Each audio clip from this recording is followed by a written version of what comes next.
Welcome back, friends. James Corbett here, CorbettReport.com, with your thought for the day. And today's thought falls into that category of things so ridiculous you cannot make them up. Or more precisely, you can make them up, and then reality will actually overtake you. What am I talking about? I'm talking about this Onion video that I'm sure many of you saw several years ago when it was first released back in 2008, and it's a funny little video from the satirical Onion news website in which a fake mock Al-Qaeda member is debating a fake mock 9/11 truther, and he's basically furious that these 9/11 truthers are trying to say that Al-Qaeda didn't do 9/11. Of course we did it. How can you take the credit away from us? So for those of you who haven't seen this video, I'll just play a short clip here.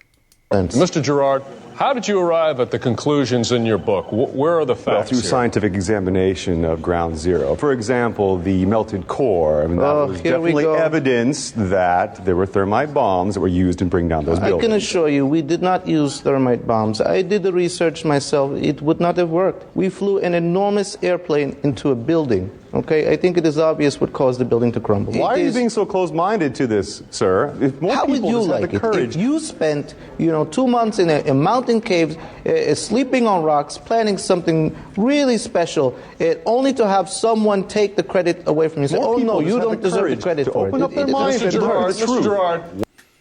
All right, you get the idea. Ha ha ha. So this is a funny little Onion video from 7 years ago about Al-Qaeda just incensed that apparently these 9/11 truthers are trying to take the credit for 9/11 away from them.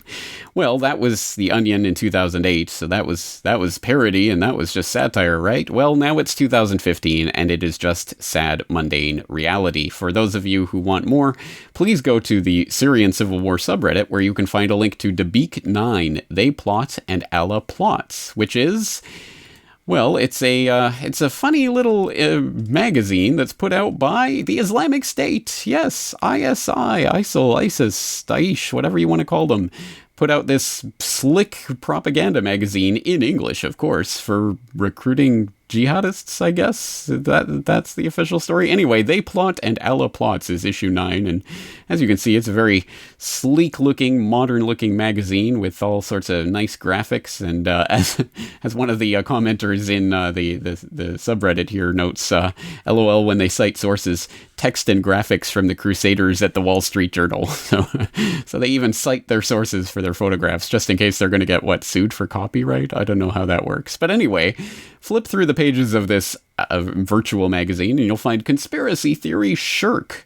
Ooh, what's this article about? Well, it says, for example, if jihad operations like those of September 11th were carried out against the kuffar, i.e. non-Muslims, they would claim these operations were conspiracies by the kuffar to justify their aggression against Muslims.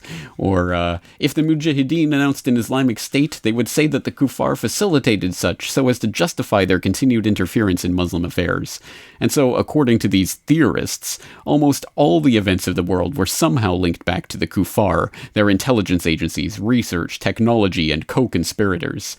One of the worst aspects of these theories is that they require no evidence, just foolish deductions, in sneer quotes. And they actually end the article by going through some of the arguments against conspiracy theories, and they sound suspiciously like probably every such theory or anti-conspiracy theory you've ever heard from any of the mainstream puppets who just toe the government line, like grand conspiracies consist of so many factors only controllable by Allah.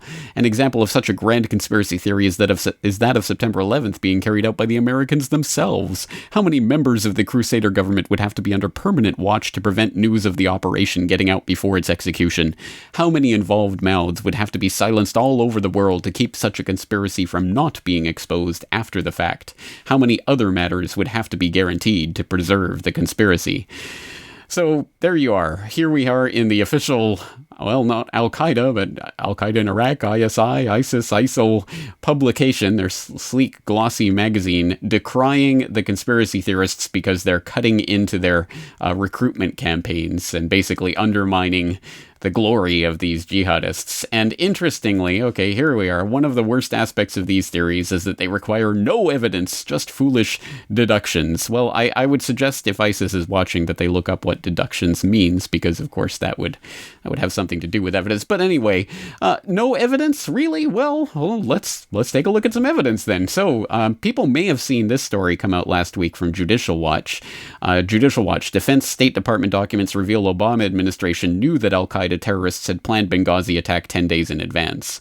So this has been picked up by Fox News and the other right-wing outlets in the U.S. in the phony left-right game because, this is evidence the State Department and the Defense Department knew the Benghazi attack was an al-Qaeda attack, blah, blah, blah.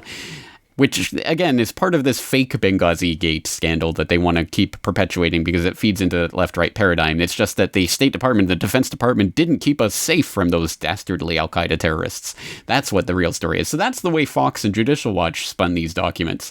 And I suggest you go back and actually take a look at this article. It'll be linked in the show notes, and go and look through these documents for yourself, because you'll find some very interesting pieces of the puzzle that they don't highlight in this reporting here at Judicial Watch or on Fox News or places like that. And one of those aspects is that the U.S. government was overseeing, and thus by implication complicit in, the running of arms from Libya to Syria through Benghazi, exactly as crazy conspiracy theorists like yours truly and many others were pointing out at the time. In fact, if you go back and listen to interview 876 in my archives, there I am on the Ed and Ethan podcast talking in great detail with lots of different sources, mainstream sources even, about how the Benghazi was ultimately about trying to keep the wraps and the lid on the gun running that they were doing at the time to feed the Syrian opposition from Libya via Benghazi.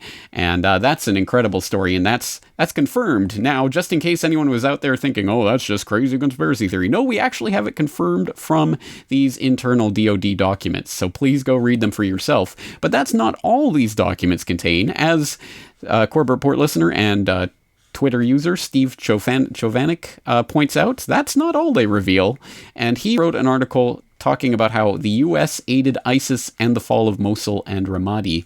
And very interesting. He examines one of these documents, DoD Defense Intelligence Agency document, dated August 2012, talking about the situation in Syria and Iraq and the deterioration that was happening in Syria at the time, where the various opposition was becoming more sectarian in nature. And this document is interesting. If you go and read it, it talks about, for example, if the situation unravels there, remember this is August 2012, if the situation unravels there in Syria, the possibility is of establishing a declared or undeclared Salafist principality in eastern Syria. And this is exactly what the supporting powers to the opposition want in order to isolate the Syrian regime, which is considered the strategic depth of the Shia expansion, Iraq and Iran. Interesting. Well, who are the Western powers? As Steve Chovanec goes on to note, well, they're identified in this document as being the West, Gulf countries, and Turkey. So yes, let's read that again. The West is actually wants the declaration of a Salafist principality in eastern Syria. So that's 2012, and lo and behold, the next year we have the sudden remarkable rise of ISIS out of nowhere and the declaration of Islamic State. Wow, it's like they got everything they wanted wrapped up in a little bow for them. And it's exactly what they said they wanted to have happen. So there's a little bit of evidence for you, and you can keep plowing through this article. I suggest you do. Again, all the links will be in the show notes, so you can go through these documents for yourself and go through these articles and pull them apart and show, you know what? You can cry all you want about these dastardly conspiracy theorists with no evidence, Islamic State, if that is your real name. But and you can, basically echo The Onion from 7 years ago.